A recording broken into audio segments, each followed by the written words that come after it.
जहाँ हवाओं में खुशबू रहती है, जहाँ सादगी इंसानों में रहती है, जहाँ पहाड़ों से मिलने आते हैं पर्वत, वो है हमारा हिमाचल, वो है हमारा प्यारा हिमाचल। नमस्ते हिमाचल में आप सभी का स्वागत है। मैं हूँ आपके साथ डिम्पल शर्मा। हिमाचल एक समृद्ध सांस्कृतिक विरासत वाला प्रदेश है। यहाँ की लोक कलाएँ यहाँ के कण कण में देखने को मिलती है और इन लोक कलाओं को आगे बढ़ाने का कार्य कर रहे हैं हमारे युवा, जो तकनीक के माध्यम से इन सभी लोक कलाओं को सहेज रहे हैं, संजो रहे हैं। आज कार्यक्रम में हमारे साथ है एक आईटी इंजीनियर, जिन्होंने डिजिटलाइजेशन के माध्यम से हमारे लोक गीतों को जन जन तक पहुंचाया और हिमाचल को प्रदेश के बाहर एक अलग पहचान दिलाई। आइए जानते हैं इनके आईटी के सफ़र को और किस तरह से इन्होंने हिमाचल में आईटी को एक प्रमुख आकर्षण का केंद्र बनाने की ठान ली है। तो स्वागत करते हैं आज के हमारे मेहमान का। कार्यक्रम में हमारे साथ है पंकज शर्मा जी। पंकज जी, आपका कार्यक्रम में बहुत बहुत स्वागत है। बहुत बहुत धन्यवाद दूरदर्शन हिमाचल का। पंकज जी, जिस तरह से आप आईटी क्षेत्र से हैं और साथ ही साथ आपका जो हम कह सकते हैं जुड़ाव म्यूज़िक के साथ भी है, तो ये सारा सफ़र मुझे लग रहा है बड़ा ही रोमांचक भी है और बड़ा कुछ है आपसे जानने के लिए। लेकिन सबसे पहले मैं आपसे जानना चाहूँगी आपके बारे में। आप बेसिकली कहाँ से हैं, आपकी पहचान जो है, आपके परिवार के बारे में, आपके गांव के बारे में, और साथ ही साथ आपकी एजुकेशन कहाँ से हुई है? मैं गांव बागड़ी, तहसील ठियोग के बड़ोग पंचायत का रहने वाला हूं और मैं एक मध्यम वर्गीय परिवार से संबंध रखता हूं। और आप एजुकेशन में मैंने कंप्यूटर साइंस इंजीनियरिंग में बीटेक किया हुआ है और उसी के साथ अब उसी क्षेत्र में आगे कार्य कर रहा हूँ। जी, बात की जाए म्यूज़िक की, तो आपने पहली एक हम कह सकते हैं इनिशिएटिव लिया, जिसे हम देखते हैं pahadigaana.com के नाम से जाना जाता है। तो ये मन में विचार कैसे आया कि जो गानों को है वो डिजिटलाइजेशन की जा सकती है? क्या कुछ है इसके पीछे की कहानी? जी हाँ, एक्चुअली एक हिस्ट्री, इसका इतिहास है और मेरे लिए तो बहुत महत्वपूर्ण है। मेरे जो गांव से है किशन वर्मा जी, बहुत बड़े कलाकार हैं। वो मुझे मिले जब मैं ग्रेजुएशन कर रहा था, तो उन्होंने मुझे बताया कि आप बीटेक कर रहे हो, इंजीनियरिंग के स्टूडेंट्स हो, कि आप हिमाचल की इंडस्ट्री के लिए कुछ ऐसा करो कि हमारे, क्योंकि सीडीज़ और डीवीडीज़ पे लोगों ने गाना सुनना बंद कर दिया था। तो उन्होंने कहा कुछ ऐसा तुम डिजिटलाइज करके कुछ ऐसा प्लेटफॉर्म बनाओ जिससे लोग गाने ऑनलाइन सुन सके। तो फिर वो आइडिया मेरे माइंड में स्ट्राइक हुआ और मेरे साथ मेरे मित्र अनुराग ठाकुर कांगड़ा के रहने वाले हैं, जो मेरे साथी थे। तो मैंने उनके साथ आइडिया शेयर किया कि कुछ ऐसा आइडिया मुझे किशन वर्मा जी ने दिया है कि आप म्यूज़िक के लिए कुछ वेबसाइट या कुछ ऐसा प्लेटफॉर्म बनाओ जिससे कलाकार गाने डाउनलोड कर सके और गाने शेयर कर सके। और सीडी और डीवीडीज़ बंद हो चुकी थी, तो उसी बेस पे फिर हमने ये pahadigaana.com का रिलीज़ की। इसकी रिलीज़ 14 मार्च 2016 को नाटी किंग कुलदीप शर्मा जी ने पौंटा साहिब में की थी, जहाँ पर मेरे साथ मेरे सहयोगी पुष्पेंद्र, कैलाश, सुनील और अनुराग भी थे। तो हम सब 5 लोगों ने मिलकर, फिर हमारी ग्रेजुएशंस भी चल रही थी, बीटेक भी चल रही थी, तो हमने ऐसे प्रोजेक्ट लिया। 2 मंथ उस वेबसाइट को बनाने में लगाए और फिर उसके बाद इसको लॉन्च किया। जी। तो ये जो आपका सफ़र था, ये आपकी एजुकेशन के साथ साथ ही चल पड़ा था? तब तक आपकी ग्रेजुएशन कंप्लीट नहीं हुई थी, लेकिन आपका प्रोजेक्ट वर्क जो है वो शुरू हो गया था। मुझे लगता है उस समय में ये पहल थी एक आईटी के क्षेत्र की, अगर हम कहें इस फील्ड में, तो ये पहल थी। तो ऐसे में जब भी कोई चीज़ शुरू की जाती है तो बड़ी सारी चुनौतियाँ सामने आती हैं। तो यदि हम इस क्षेत्र की बात करें तो किस तरह की चुनौतियों का सामना आपने किया? हमारा इसको बनाने का मोटिव कोई बिजनेस रिस्पेक्टिव से नहीं था या अर्निंग रिस्पेक्टिव से नहीं था। हमारा मोटिव था कि हिमाचल के कल्चर को हम कैसे प्रमोट कर सकें। तो उसी बेस पे हमने प्लेटफॉर्म तो बना दिया, वेबसाइट भी लॉन्च कर ली। हमारे पास गानों की कमी थी, आर्टिस्ट की कमी थी, सिंगर्स हमारे पास अवेलेबल नहीं थे, वो हमें नहीं जानते थे, हम उन्हें नहीं जानते थे। तो फिर इसमें हमारी मदद की आर्टिस्ट ने, जैसे कुलदीप शर्मा जी हो गए, सुरेंद्र दांगी, किशन वर्मा और म्यूज़िक डायरेक्टर सुरेंद्र नेगी, राजीव नेगी। ये सभी म्यूज़िक डायरेक्टर्स, संगीतकारों ने, सभी के सहयोग से हम एक प्लेटफॉर्म पे आ गए। हम सब लोगों ने मिल के बातचीत के तौर पे भी कि हम ऐसा प्लेटफॉर्म लेके आए हैं, आप इस पे यहाँ पे गाने डालिए, आपके गाने लोग सुनेंगे। क्योंकि सीडी और डीवीडी का टाइम चला गया, पेन ड्राइव और मेमोरी कार्ड का टाइम आ गया है, अब लोग ऑनलाइन मोबाइल पे डाउनलोड कर लेते हैं। तो उसी बेस पे उन्होंने हमारा आइडिया अप्रिशिएट किया। देन वो हमारे से कांटेक्ट में आए। फिर उससे जो भी कलाकार किसी भी स्टूडियो में गाना रिकॉर्ड करते थे, वो हमारे पास आ जाते थे भाई कि ठीक है आप अपने प्लेटफॉर्म पे उस गाने को डालो, और उससे इतनी पॉपुलैरिटी मिल गई जो जहाँ गाने सुनना कम हो गया था, लोग के पास गानों की अवेलेबिलिटी नहीं थी, जो नई चीज़ें आ रही थी वो चीज़ें बहुत बेहतर हुई, और डिजिटल युग आया, धीरे धीरे इंटरनेट का यूज़ ज़्यादा हुआ और ये चीज़ बहुत ज़्यादा पॉपुलर हुई। और आज की टाइम में आप देखेंगे कि पिछले समय से हिमाचली गीतों को कितना प्रोत्साहन मिला है, कितने ज़्यादा लोग गाने सुनते हैं, देश में विदेश में हर जगह इन गानों को सुना जा सकता है। तो यही चुनौतियाँ थी, आर्टिस्ट को पकड़ना, उन्हें थोड़ा सा समझाना।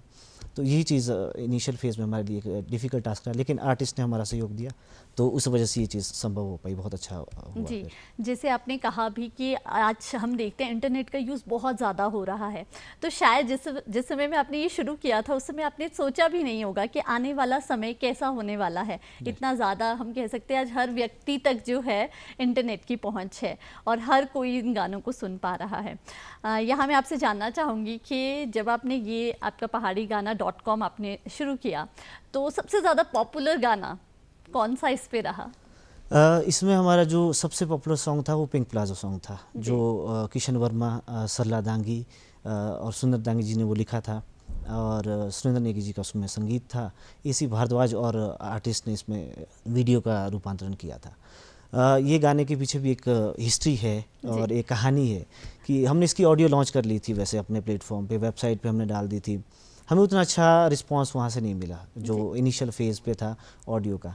Then I have discussed with Surendra Dangi sir कि हम इसके म्यूज़िक में, या उन्होंने आइडिया दिया कि हम कंपोजिशन चेंज करते इस गाने की, थोड़ा इसको चेंज करते, फिर उसको चेंज करके दोबारा अपलोड किया गया और इंस्टेंटली क्या हो गया कि आपकी कुमार सेन एसोसिएशन ने कागेटी थिएटर में एक प्रोग्राम था और वहाँ पे वो गाना स्ट्राइक हो गया। वही जैसे मैं बात करता हूँ डिजिटल युग है, तो उसी डिजिटल युग में ये गाना वायरल हो गया और लोगों ने इस गाने को इतना प्यार दिया कि आज के समय में ये सबसे बड़ा गाना बन गया है। अगर आप YouTube के इतिहास में देखें तो 40 मिलियन के आसपास इसके व्यूज़ है। स्पॉटिफाई या फिर जितने भी डिजिटल प्लेटफॉर्म्स हैं वहाँ पर ये बहुत ज़्यादा सुना जा रहा है।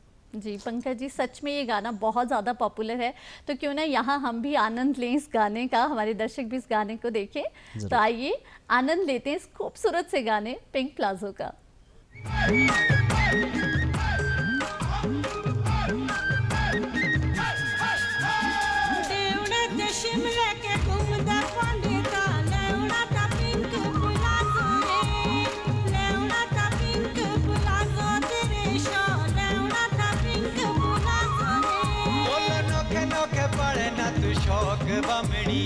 घर नहीं खानी के ना जोरे, घर नहीं खानी के ना जो बमणिए, घर नहीं खानी के ना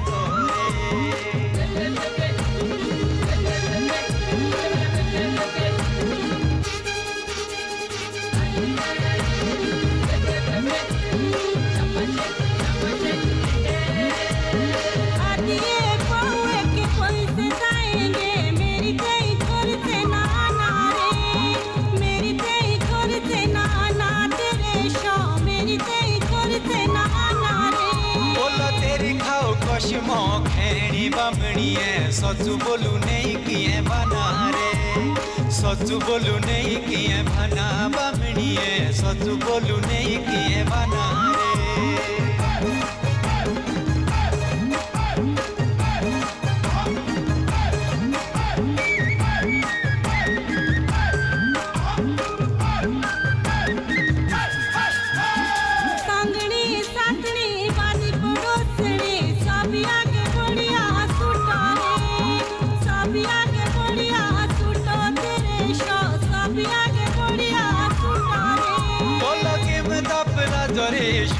बमणिए दिल ऐसे पोंटे तोरा झूठो रे, दिल ऐसे पोंटे तोरा झूठो बमणिए, दिल ऐसे पोंटे तोरा झूठो रे।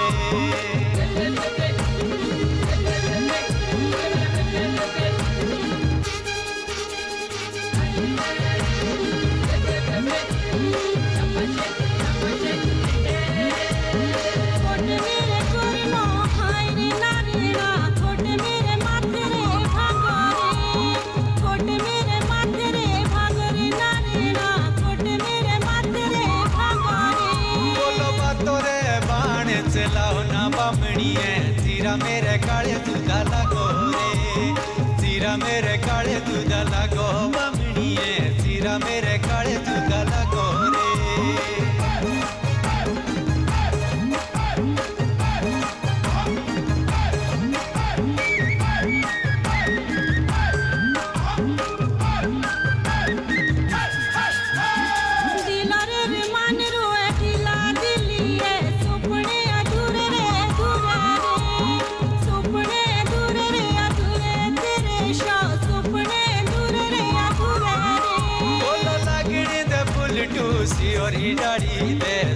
काम करिणे पूरे रे सब काम करिणे पूरे बामणिए सब काम करिणे पूरे रे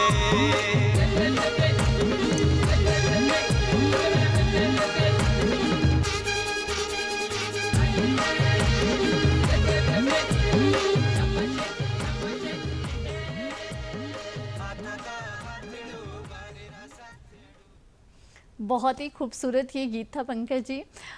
इस सफलता के बाद कितना और ज़्यादा उत्साह में वृद्धि हुई, कितना आपको लगा कि नहीं अब इसमें कुछ और करना है?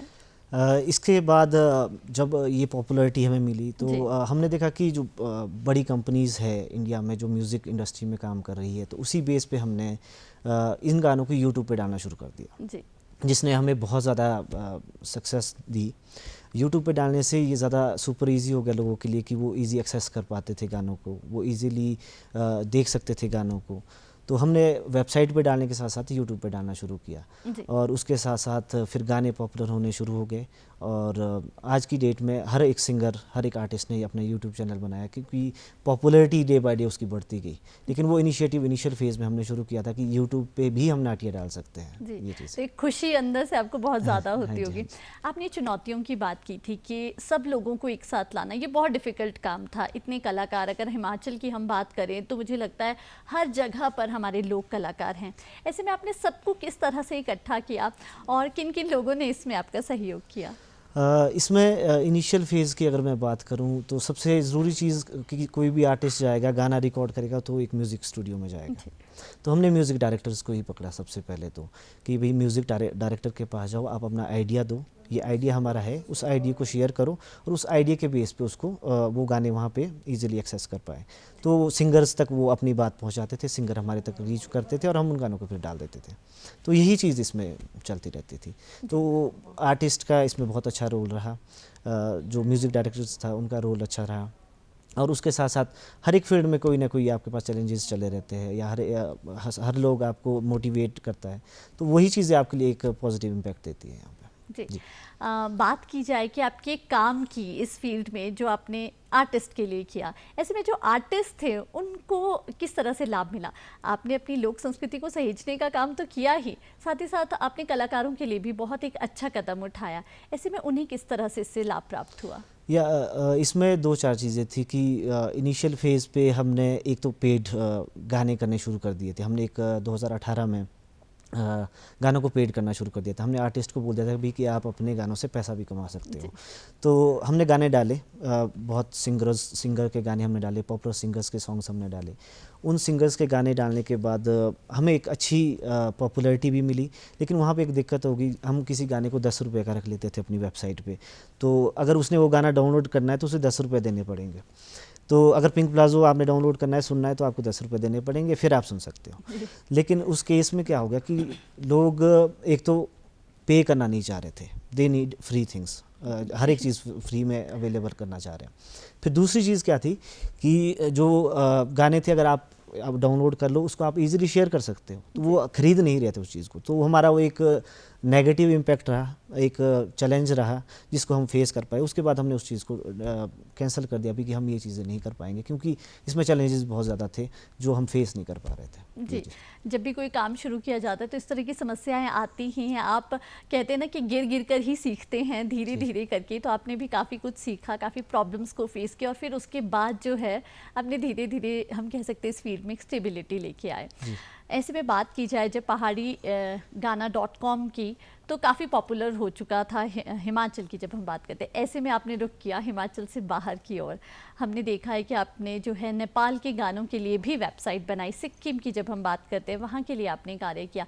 तो ये सोच कहाँ से आई, कैसे लगा कि अब हिमाचल के बाहर भी जाना चाहिए, अपनी जो है एक पहचान वहाँ भी बनानी चाहिए? जी, इसके पीछे एक कहानी है, क्योंकि जब मैं सेकेंड ईयर का स्टूडेंट था, मेरे साथ एक सिक्किम के जो मेरा फ्रेंड था विवेक छेत्री, वो सिक्किम से थे। तो जब उन्होंने देखा कि हिमाचल में ये वेबसाइट इतनी पॉपुलर हो गई है, हमारा आइडिया अच्छा चल रहा है, वो मेरे क्लासमेट थे, अच्छे मित्र हैं, तो उन्होंने बोला कि यार हम ये चीज़ ना नेपाल के लिए भी कर सकते हैं। तो मैंने बोला कि हम हमारे पास प्लेटफॉर्म रेडी है, हम ये चीज़ें नेपाल के लिए लॉन्च कर सकते हैं, लेकिन ये कि हम वहाँ नहीं आ सकते, लेकिन आप वहाँ जाके उस चीज़ को प्रमोट करो, हम आपके लिए प्लेटफॉर्म बना के देते हैं, हर एक चीज़ हम सेटअप करके देते हैं। तो हमने फिर वो नेपाल के लिए चीज़ें की, वहाँ पे उन्होंने नेपालीplaylist.com करके हमने वो चीज़ लॉन्च की थी। जी, तो वो एक्सपीरियंस कैसा था? बिकॉज आप खुद यहाँ थे और मदद ली जा रही थी, एक तरह का ब्रिज बन रहा था, तो वो सारा एक्सपीरियंस किस तरह का था? क्योंकि कुछ नया सीखने को मिल रहा था। जी, उसमें एक कोलैबोरेशन टाइप ऑफ था हमारा कि हम उसमें टेक्निकली सपोर्ट कर रहे हैं, हम उस वेबसाइट में वो चीज़ें डाल रहे हैं, और विवेक छेत्री की एक टीम अलग से थी जो उन गानों को, उन चीज़ों को अपने पास कंट्रोल करके सेव करके रख रही थी। तो हम एक मीडियम के तौर पे उनकी हेल्प आउट कर रहे थे, और चीज़ें वही थी कि हम वो प्लेटफॉर्म तैयार करें उनके लिए और वहाँ के लिए भी, क्योंकि सेम सिचुएशन जैसे हिमाचल में थी वैसे ही सिक्किम और नेपाल में भी है, तो यही चीज़ है। जी, तो मतलब एक तरह से सबके सहयोग से जो है वो कार्य हो ही गया। ऐसे में बात की जाए पंकज जी, आप बिलोंग करते हैं ठेउक से, और ठेउक की जो संस्कृति है अपने आप में काफ़ी कुछ लिए हुए है, चाहे वहाँ की लोक संस्कृति की बात करें, लोक कलाओं की बात करें, तो कौन सी चीज़ें आपको बहुत ज़्यादा आकर्षित करती हैं वहाँ की? मुझे ठेउक में हमारी जो पहाड़ी नाटिया है, हमारी जो फेमस मुजरा है, वो मुझे बहुत पसंद है। और हम चाहे अमेरिका चले जाए, चाहे कहीं भी चले जाए, लेकिन जो हमारा अपना संस्कृति है, हमारे गाने हैं, वो हमेशा हमें अपनी संस्कृति से जोड़ कर रखते हैं। तो इसीलिए मुझे मुजरा नाटी बहुत पसंद है। जी, तो क्यों ना हम भी आनंद लें मुजरा नाटी की यहाँ पर, और देखें कि किस तरह से हम जोड़ सकते हैं खुद को अपनी लोक संस्कृति के साथ। तो आइए आनंद लेते हैं इस खूबसूरत से गीत का।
बहुत ही खूबसूरत ये गीत था। पंकज जी, जिस तरह से हमारी कुछ स्पेसिफिक कुछ जगह की जो है लोकगीत हैं, या हम मंजरी की बात करें जिस तरह से ये है, तो किस तरह से ये हमारी जो संस्कृति है, हमारी जो लोक साहित्य है, उसको आगे बढ़ाने में एक अहम भूमिका निभाते हैं? आपका एक युवा के तौर पर क्या विचार है इसके बारे में? किसी भी प्रदेश की, देश की संस्कृति में युवा का योगदान बहुत रहता है। आप जी। जिस संस्कृति में रहते हो, आपको उसका आचरण करना चाहिए। हमारी देवभूमि देवी देवताओं की भूमि है, तो हमें जितने भी संस्कार हमें बुज़ुर्गों से मिले हैं, हमारे रीति रिवाज है, हमें उन्हें अपनाना चाहिए। और यही मैसेज मेरा युवाओं के लिए भी है। जी, क्योंकि युवा ही है जो इस जो हमारे अभी तक का जो भी हमारे पास सहेजा हुआ है, हमारी संस्कृति है, उसे आगे ले जाने का कार्य कर सकते हैं, जिस प्रकार से आप कर रहे हैं। पंकज जी, अगर हम आपके सारे जीवन परिचय को देखें तो आपको कई सारे अवार्ड से भी नवाजा गया है, बहुत सारे आपको पुरस्कार मिले हैं आपकी उपलब्धियों के लिए, चाहे वो हिमाचल की बात हो या हिमाचल के बाहर की बात हो। Himachal achievers, award of merit, इस तरह के कई सारे जो पुरस्कार हैं आप प्राप्त कर चुके हैं। तो ये सफ़र किस तरह से रहा? क्योंकि मुझे लगता है जब आपको सराहा जाता है तो आपका उत्साह और ज़्यादा बढ़ जाता है। आपको लगता है कि नहीं, अब जो भी परेशानियाँ उनको ख़त्म करके हमें आगे बढ़ना है, कुछ और करना है। तो आपके जीवन में ये अवार्ड्स किस तरह से रहे?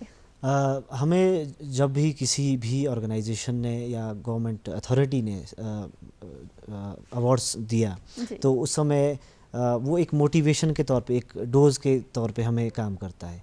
हमें एक मोटिवेशन मिलती है उस कार्य को करते समय। और जब भी हिमाचल अचीवर अवार्ड दिया गया, अवार्ड ऑफ मेरिट दिया गया, तो उन चीज़ों से हमें मोटिवेशन मिली कि हम सही रास्ते पे, हम सही चीज़ कर रहे हैं, जिसको अप्रिशिएट किया जा रहा है। और अच्छे कार्यों को अप्रिशिएट किया जाना चाहिए, वो किसी भी फील्ड से रिलेटेड क्यों ना हो। तो मेरा ये मानना है कि अवार्ड्स या कोई भी चीज़ आपको दी जाए, उसके वो आपको एक प्रोत्साहन देती है, जो कार्य को अच्छे लगन से करने में आपके लिए एक पॉइंट ऑफ कंट्रोल हो जाता है। जी पंकज जी, अब हम बात करें आपके आईटी सेक्टर की, जिसमें आप कार्य कर रहे हैं, जिसके माध्यम से ही हम कह सकते हैं पहाड़ीगाना.com बना और इतनी प्रसिद्धि हमारे गानों को मिली, हिमाचल की पहचान बाहर बनी, जिस तरह से आपने नेपाल, सिक्किम, हर जगह में अपनी एक पहचान बनाई। तो बात कीजिए आईटी सेक्टर की, जो आपने हिमाचल शिमला में शुरू किया, ऐसे में किन किन समस्याओं का सामना आपने इस क्षेत्र में किया? क्योंकि दोनों ही जगह आपको समस्याएं तो देखनी ही पड़ी, पर अगर हम आईटी क्षेत्र की बात करें तो यहाँ क्या क्या समस्याएं हैं? इसमें पहले मैंने चंडीगढ़ में अपनी ऑर्गेनाइजेशन शुरू की थी, गाशवा टेक्नोलॉजीज़ करके। तो जब वो ऑर्गेनाइजेशन शुरू की थी, उस समय में वहाँ पे आपको चंडीगढ़ में इजीली एम्प्लॉयज़ मिल जाते हैं, कंपनीज़ मिल जाती है, स्किल्ड एम्प्लॉयज़ मिल जाते हैं, रिसोर्सेज आपके पास अवेलेबल होते हैं। लेकिन जब आप जाते हो शिमला के लिए, एक छोटा सा हमारा जो सिटी है, यहाँ पे ना आईटी सिटी अवेलेबल है, ना कोई टेक्नोलॉजी से रिलेटेड इंफ्रास्ट्रक्चर अवेलेबल है। तो एक तो इंफ्रास्ट्रक्चर का इशू आता है, दूसरा इशू हमारा आता है स्किल्ड एम्प्लॉयज़ का। तो यहाँ पे दिक्कत ये आती है कि जो बच्चा थोड़ा ज़्यादा स्किल्ड होगा वो बेंगलोर या फिर बाहर के देशों में चला जाएगा, अदरवाइज़ वो प्रेफर नहीं करेगा इस लोकेशन को। लेकिन हमने ये माना कि हमें इसे शिमला में ही करना है और हम स्किल और टीम यहीं पे अच्छी बनाएंगे। तो आइडिया यही था, दिक्कतें तो बहुत थी, लेकिन हमने ये सोचा कि हम शिमला से, तो हम शिमला में ये सारी चीज़ें सेटअप करेंगे और शिमला में ही एक आईटी में एक ग्रोथ या कंपनीज और जॉब्स लेकर आएंगे यहाँ के लिए। जी। इन संघर्षों में यदि प्रेरणा की बात करें तो कौन आपके लिए प्रेरणा स्वरूप रहे हैं? कि आपकी फैमिली को हम कह सकते हैं कि आपके साथ हमेशा खड़ी रही, क्योंकि बहुत सारे चैलेंजेस का आपने सामना किया, चाहे हम शुरुआती समय की बात करें या फिर अभी भी हम कह सकते हैं, तो किन्हें आप अपनी प्रेरणा मानते हैं? मैं अपने पिता, अपनी माँ, अपनी पत्नी, अपनी बेटी और अपने दादा दादी सबको का धन्यवाद करता हूँ। मेरे पिताजी ने मुझे हमेशा मेरा साथ दिया। जब मैं +2 पास किया था नॉन मेडिकल, तो उन्होंने मुझे, मैं कह रहा था कि मुझे बीटेक ही करनी है, देन पेरेंट्स से भी हमारे financially we are not that much good at that time.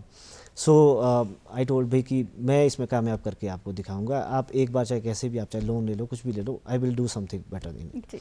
सो उन्होंने मुझे मोटिवेट किया, उनका साथ मिला और वही चीज़ मेरे लिए एक प्रेरणा मिली वहाँ से। और किसी के जीवन में भी किसी महिला का सहयोग हमेशा रहता है, जैसे मेरी धर्मपत्नी, मेरी माँ और मेरी बेटी।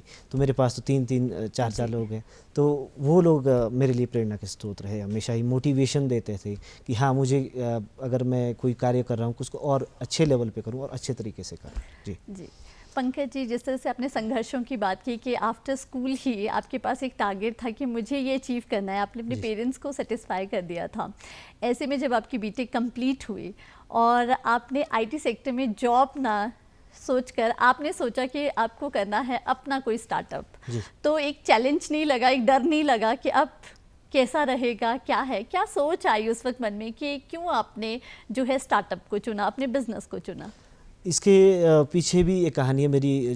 जिस प्राइवेट यूनिवर्सिटी से मैं बीटेक कर रहा था, वहाँ से मेरी जॉब प्लेसमेंट हो गई थी, तो मैं उस कंपनी में जॉब कर रहा था। मैंने 6 मंथ उस कंपनीज में किए। देन आई डिसाइडेड कि मुझे बिज़नेस करना है। मेरा शुरू से ही बिज़नेस करने का आइडिया था कि मुझे एक बिज़नेस ओनर ही बनना है, not looking for the job, क्योंकि मुझे जॉब नहीं करनी है, मुझे बिज़नेस करना है। वो इट मे बी चाहे छोटा हो या बड़ा हो।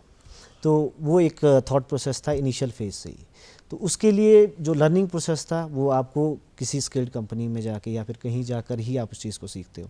तो वही मेरे लिए मोटिवेशंस थी। जब मैं चंडीगढ़ या लुधियाना में मैंने जब जॉब्स की डिफरेंट कंपनीज़ में, वो मुझे मोटिवेशन मिली। और जब मुझे लगा कि हाँ, मैं अब इतना स्किल्ड हो चुका हूँ, मैं ये चीज़ें कर सकता हूँ और मैं एक कंपनी अच्छे से रन कर सकता हूँ, I have all the skills that will be required to run a organisation. तो फिर मैंने डिसाइड किया कि yes, I have to go and start my startup. जी, आपने यहाँ पंकज जी स्किल्स की बात की है, तो क्या लगता है आपको कि जो भी अपना काम शुरू करना चाहते हैं, किस तरह की स्किल्स उनके अंदर होनी चाहिए, क्या क्या गुण उनके अंदर होने चाहिए जिससे कि वो कुछ नया शुरू कर सकते हैं? देखिए, आज की डेट में अगर आप कोई भी चीज़ आप अच्छे से करते हो, आपके पास एक हायर अथॉरिटी की स्किल है, तो आप कामयाब हो सकते हो।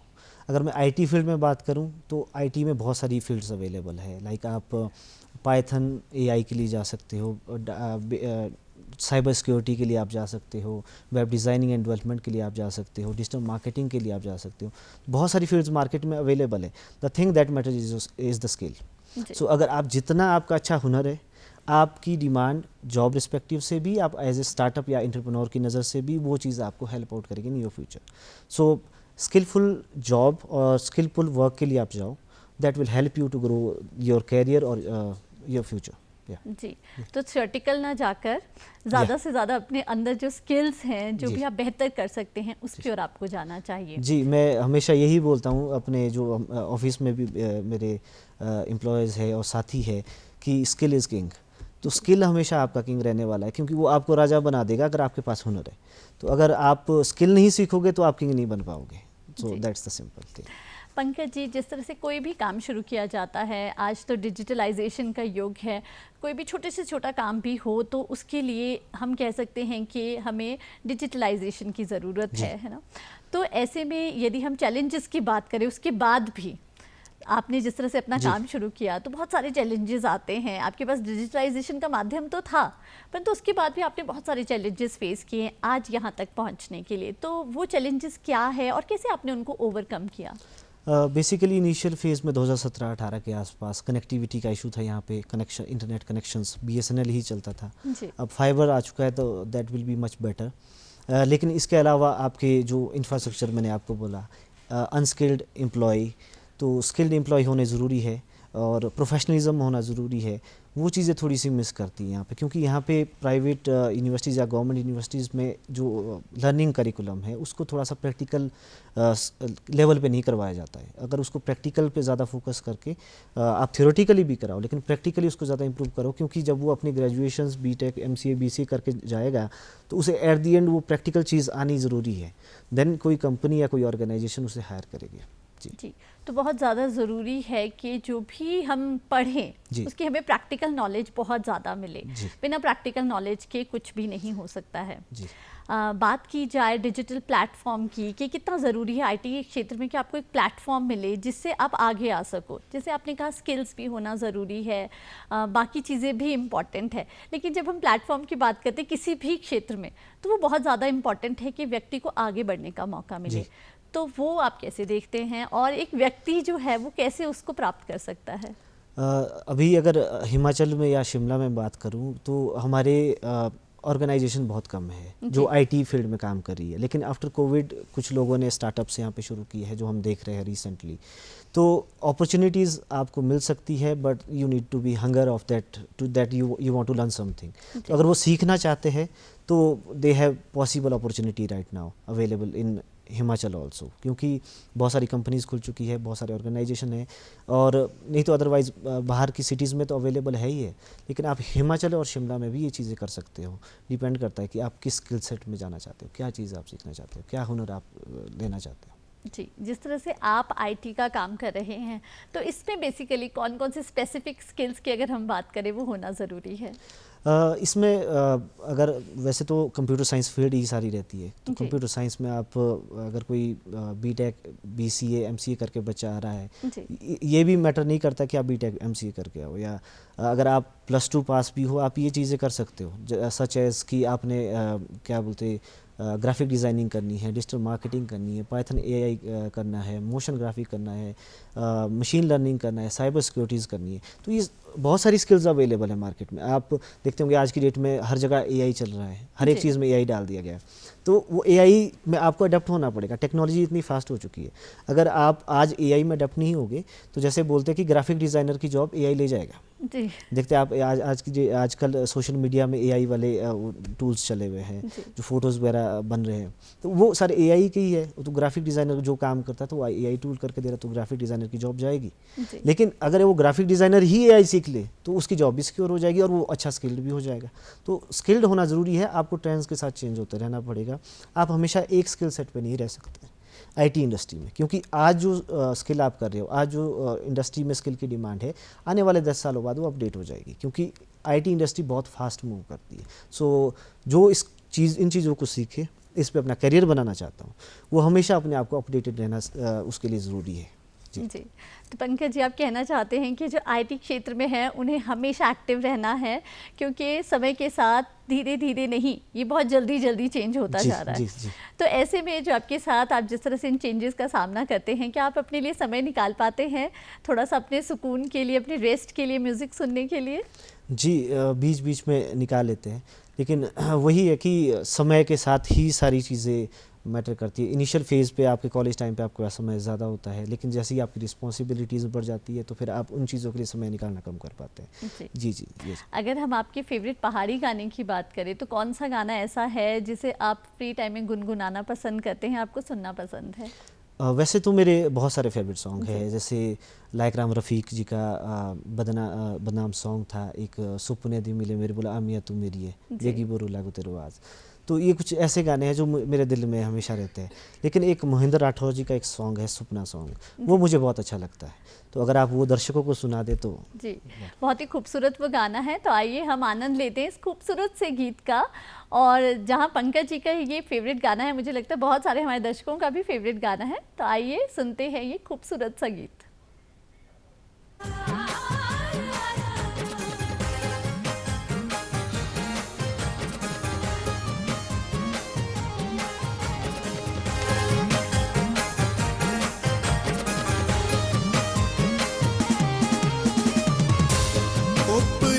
सुपने दे रोज तू मिले है, उपने दे सुपने दे रोज तू मिले, पता भी न चला कबे बसी तू दिले, पता भी न चला कबे बसी तू दिले, उपने दे सुपने दे रोज तू मिले।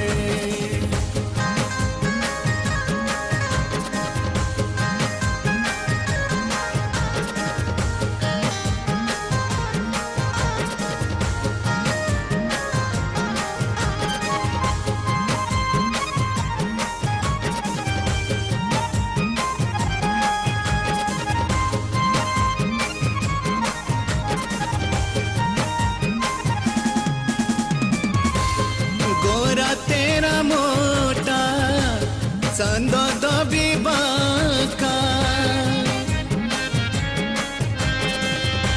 गोरा तेरा मोटा चांदो दबी बाका, कदी देखा नीड़े दो दूर दबी ताका, प्यारो राय घुटा पिया आखिरी जिले,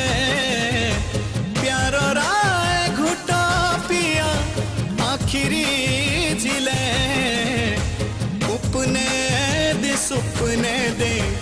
रोज तू मिले।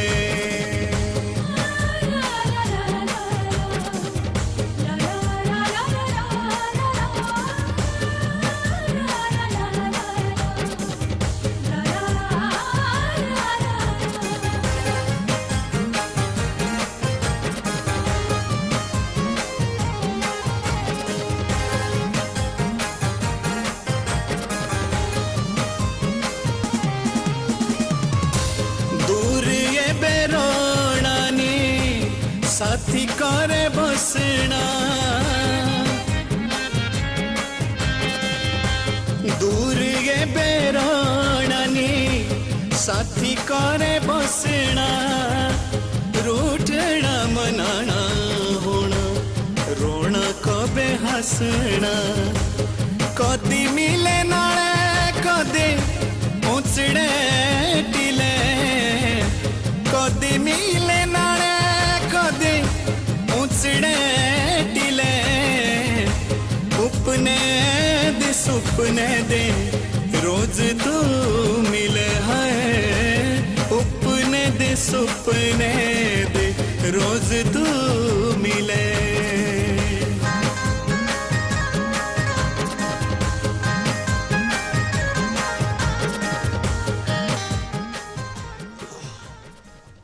बहुत ही खूबसूरत ये गीत था। तो आपको इसके लिए समय मिल जाता है पंकज जी के, आपका इतना बिजी शेड्यूल रहता है सारा का सारा, ऐसे में अपने लिए सुकून के पल आप निकाल लेते हैं? जी हाँ, बीच बीच में हम ये जब भी समय मिलता है, ज़्यादातर विवाह या फिर किसी फंक्शन में जाना हो तो फिर वहाँ पे संगीत सुनने का ज़्यादा समय मिलता है। और नॉर्मली भी क्योंकि जब आप कंप्यूटर पे बैठ के कोई काम कर रहे हो तो आप गाने सुन ही सकते हैं, और ख़ासकर तो अगर इतने अच्छे गाने हो तो फिर वो तो मज़ा दुगना हो जाता है। और साथ ही साथ ये हमें जोड़ते भी तो हैं हमारी संस्कृति से, एकदम से हम पहुँच जाते हैं बिल्कुल अपने जहाँ से हमारी जड़ें जुड़ी हुई हैं, जहाँ से हम बिलोंग करते हैं, एकदम से सारी चीज़ें हमारे स्मरण में आ जाती हैं। पंकज जी, जिस तरह से आपने शुरुआत की आईटी सेक्टर में, मुझे लगता है पहले आप अकेले होंगे जब आपने शुरुआत की, आपके साथ कुछ लोग जो हैं प्रेरणा स्वरूप आपके साथ रहे होंगे। ऐसे में अगर आज की हम बात करें तो एक काफ़ी बड़ी टीम आप बना चुके हैं, तो उसके बारे में बताइए, सफ़र के बारे में कि किस तरह से सारा का सारा ये सफ़र रहा है। एक इंसान से लेकर 35-40 लोगों का आपका एक ग्रुप बन चुका है और आप अपना कार्य बड़े अच्छे से कर रहे हैं, आईटी क्षेत्र में अपनी एक पहचान बना रहे हैं। जी हाँ, इसमें किसी भी टीम को बनाने के लिए टीम लीडर्स का रोल रहता है। तो इनिशियल फेज़ में मैं अकेला था, लेकिन मेरे साथ अच्छे टीम लीडर जुड़े, जैसे मेरे मित्र और मेरे सहपाठी थे आशीष शर्मा, आशुतोष बरौल हमीरपुर से थे, तो वो सभी लोगों ने मेरा साथ दिया। विकास शर्मा मेरे साथी थे, तो बहुत सारे लोगों ने मेरा इनिशियल फेज़ में बहुत साथ दिया जब मैंने ये ऑर्गेनाइजेशन शुरू की थी। तो वो लोगों ने जब भी हम बिना ऑफिस के भी हमने काम किया हुआ है, तो जब भी हमने ऑफिस शुरू किया था तो हम चंडीगढ़ में रह के हमने फिर वो चीज़ें शुरू की कि we have to be secure, कि भाई ऑफिस खोलने से पहले हमें सिक्योर हो कि हम एम्प्लॉयज़ को हायर कर रहे हैं, तो उससे पहले हमारे पास वो चीज़ें होनी चाहिए, वर्क होना चाहिए, उस तरीके से चीज़ें अवेलेबल होनी चाहिए। तो हमने वैसे भी काम किया इनिशियल फेज़ में जब चंडीगढ़ में हम थे। तो उस टाइम विकास, नवनीत, आशुतोष, वो सभी फ्रेंड्स जो अभी भी मेरे साथ है, तो वो लोगों का साथ रहा। तो उनकी ग्रेजुएशंस में भी इंजीनियरिंग इन इलेक्ट्रॉनिक्स में थी। देन आई डिसाइडेड भाई कि आप आईटी फील्ड में हो, there are booming right now भाई कि बहुत सारा अपॉर्चुनिटीज़ अवेलेबल है, आप जाओ और इस फील्ड में काम करो। तो they have change the field, और वो इस फील्ड में आए, और अभी धीरे धीरे करके हमने फिर हमें दिक्कत क्या आ गई कि हम 5-6 लोगों की एक अच्छी टीम तो हमारी बन गई, लेकिन फिर यहाँ पे स्टाफ की कमी थी, बच्चे ट्रेंड नहीं थे, वो BCMC करके आ रहे, लेकिन वो बुकिश नॉलेज लेके आ रहे, वो प्रैक्टिकल नॉलेज उनके पास नहीं है। तो फिर हमने सोचा कि हम कुछ ऐसी ट्रेनिंग्स या वेबिनार्स, सेमिनार्स, वर्कशॉप्स इनके लिए कंडक्ट करवाएं कि हम इनको स्किलफुल बना सकें। तो उसके लिए ही हमने स्पेशल इनिशिएटिव, जो हमारी टीम भी है उनके लिए हम वीकली बेसिस पे या मंथली बेसिस पे हमारे वर्कशॉप, सेमिनार्स करवाते हैं। भाई लेटेस्ट ट्रेंड्स क्या आ रहे हैं, लेटेस्ट चीज़ें क्या अपडेट हो रही है मार्केट में, तो वो चीज़ें हम अपने एम्प्लॉयज़ के लिए या बाकी टीम सहपाठियों के लिए वो चीज़ें रखते हैं, ताकि वो चीज़ें वो उससे भी अपडेटेड रहे और हम लोग भी अपडेटेड रहे। अदरवाइज़ अगर हम अपडेट नहीं होंगे तो इंडस्ट्री बहुत आगे चली जाएगी और हम बहुत पीछे रह जाएंगे। तो हमारे को अपडेटेड रहना वहाँ पे ज़रूरी है। इसके लिए यही चीज़ें ज़रूरी है। बाकी सहयोगियों का बहुत बड़ा योगदान है, जितने भी लोग हैं, परिवार, यार दोस्त, और जितने भी मित्र और एम्प्लॉयज़ खासकर। जी, तो ये बहुत ज़रूरी है कि हम में स्किल्स हों, और साथ ही साथ जैसे आपने बात की कि दोस्तों का सहयोग बहुत मिला, परिवार के सहयोग की आपने बात की। पंकज जी, कई बार हम देखते हैं आज के युवाओं की अगर हम बात करें तो कई बार हमारे साथ ऐसी बहुत सारी चीज़ें हो जाती हैं, बहुत सारे हमारे जो हम सोच रहे होते हैं वैसा नहीं हो पाता, तो हम बहुत ज़्यादा निराश हो जाते हैं। डिप्रेशन वर्ड आजकल मुझे लगता है हर छोटे से छोटे बच्चा भी इस वर्ड से परिचित है। तो ऐसे में अगर इस तरह की चैलेंजेस लाइफ में आते हैं, क्योंकि आपने तो बहुत कुछ देख चुके हो, आप बहुत कुछ, जहां आपने एक हम कह सकते हैं शीर्ष पे पहुंचे हैं, वहां तक पहुंचने के लिए आपने बहुत कुछ देखा है, तो क्या लगता है आपको कि युवाओं को ऐसी स्थिति से, ऐसी परिस्थितियों का सामना कैसे करना चाहिए? इसमें मेरा मानना सिंपल सा है कि जैसे दिन के बाद रात आती है और हेड और टेल, तो उसी तरीके से सुख के बाद दुख, दुख के बाद सुख आना ज़रूरी है। आएगा वो, ऑब्वियस है। अगर आप हमेशा सुखी नहीं रह सकते या आप हमेशा दुखी भी नहीं रहोगे, तो जब आपका बुरा समय आता है या आपके पास ऐसे चैलेंजेस आते हैं जिससे आप फ्रस्ट्रेट हो जाते हैं, आप डिप्रेशन में चले जाते हैं, तो उसके लिए सिंपल सी चीज़ है कि you have to stay with your commitments, अपने मॉरल वैल्यूज़, अपने डेडिकेशन के साथ आप चीज़ें करते रहो, वही चीज़ें आपको आगे लेके जाएगी। तो डेडिकेशन, मॉरल वैल्यूज़ और अपने जो सीनियर्स आपके हैं, आपके घर के परिवार के तरफ से, उनके साथ मिलकर आप ये सब चीज़ें करो। और बाकी इसमें कोई ऐसा डिप्रेशन में जाने की ज़रूरत नहीं है।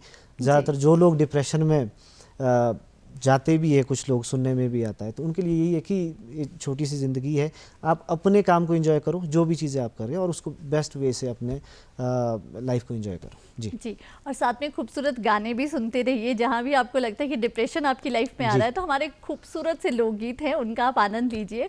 तो यहाँ हम भी लेना चाहेंगे खूबसूरत से गीत का आनंद, और वो गीत है बोनियो ठोनियो, और मुझे लगता है आपको भी बहुत ज़्यादा पसंद है वो गीत पंकज जी। जी, कृतिका तनवर और सुरेश शर्मा जी की आवाज़ में ये गाना सुरेंद्र निगम जी ने म्यूज़िक दिया था, तो शोगी में स्टूडियो में इसको रिकॉर्ड किया गया था। जी, तो बहुत सी यादें जुड़ी हैं आपकी इस गाने के साथ, तो आइए आनंद लेते हैं इस खूबसूरत से गीत का।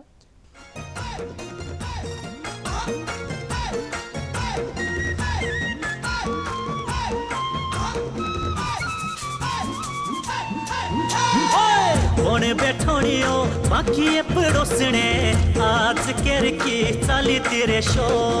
ਹੁਣ बैठोनियो बाकी पड़ोसने आज कर की चाली तेरे शो।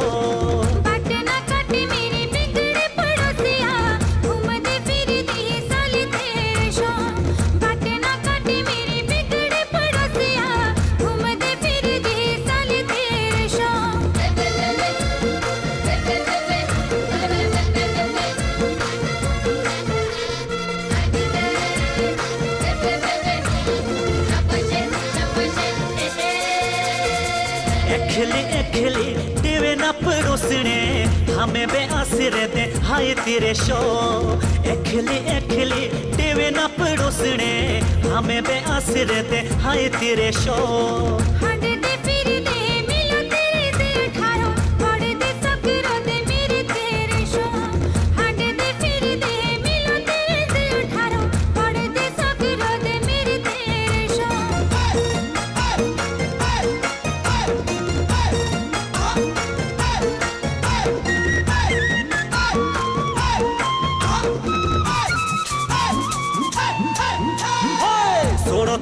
शोरे ब्यूटी पड़ोसने उनियोरा हैंडसम तेरे शो। सोड़ो तू बोर शोरे ब्यूटी पड़ोसने उनियोरा हैंडसम तेरे शो।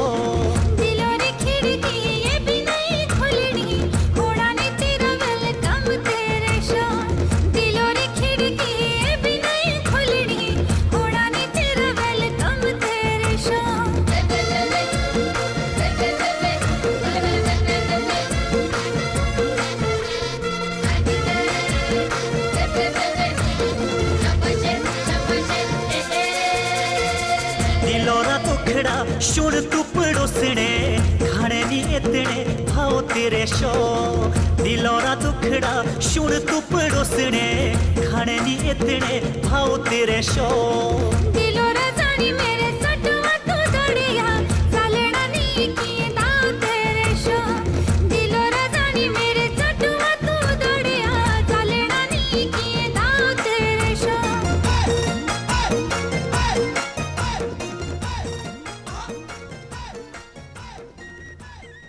बहुत ही खूबसूरत ये गीत था। मुझे लगता है डिप्रेशन और तनाव जैसे शब्द जो हैं इन गीतों के आसपास भी नहीं फटकते हैं। पंकज जी, बात की जाए उन युवाओं की जो आईटी क्षेत्र में आना चाहते हैं, क्या कुछ कहना चाहेंगे आप उन्हें? मैं सभी स्टूडेंट्स को, छात्रों को जो इसमें अपना करियर बनाना चाहते हैं, अगर उनका उसमें इंटरेस्ट है, वो इन चीज़ों में शौक़ रखते हैं, तो इन कोर्सेज़ को ज़रूर करें और हाई डिमांडिंग कोर्सेज़ पे ज़्यादा प्रेफरेंस दें, जैसे Python, AI, machine learning, cyber security, cloud computing. आज के समय में एक ऐसी स्किल है जो आने वाले 20, 30, 40, 50 वर्षों तक चलती रहेगी। जी। तो ऐसे कोर्सेज़ आप करें जो मार्केट में ट्रेंडिंग में है, और उन चीज़ों पे अगर आप अपना करियर बनाएंगे तो आप अपना फ्यूचर सिक्योर कर सकते हैं, क्योंकि इंडिया में आईटी इंडस्ट्री में बहुत जॉब्स है। अगर आप देखेंगे इंडिया की जीडीपी में आईटी का बहुत ज़्यादा रोल है, और हम यूएस या बाहर की कंट्रीज से बहुत सारा पैसा यहाँ इंडिया में ला रहे हैं due to these things, because we have a good software development industry. So मेरा सिंपली मानना है कि आप अच्छी स्किल सीखिए, वो चाहे कोई भी स्किल है। You may go for the digital marketing, web designing, Python, AI, but आपको उसमें अच्छे से स्किल हो कि उस स्किल में पॉलिश होना है और उस चीज़ को आप बेटर वे से कर सको। That is the main thing. या जी, बहुत सारी हमारी शुभकामनाएं हैं पंकज जी आपको आने वाले समय के लिए। आप बहुत अच्छा करें, आईटी क्षेत्र में न केवल अपनी पहचान बनाएं बल्कि हमारे प्रदेश और देश की पहचान भी बनाएं। आज कार्यक्रम में आया, इसके लिए आपका बहुत बहुत धन्यवाद। बहुत बहुत धन्यवाद। मैं धन्यवाद करता हूँ दूरदर्शन का। धन्यवाद। आज कार्यक्रम में हमारे साथ थे पंकज जी जो आईटी क्षेत्र से हैं, और किस तरह से आज के युवा जो है हमारे गीतों को, हमारे लोकगीतों, लोक कलाओं को सहेजने का काम कर रहे हैं। आज कार्यक्रम में बस इतना ही। एक नए मेहमान के साथ फिर होगी आपसे मुलाकात, तब तक हमें दीजिए इजाज़त। नमस्कार।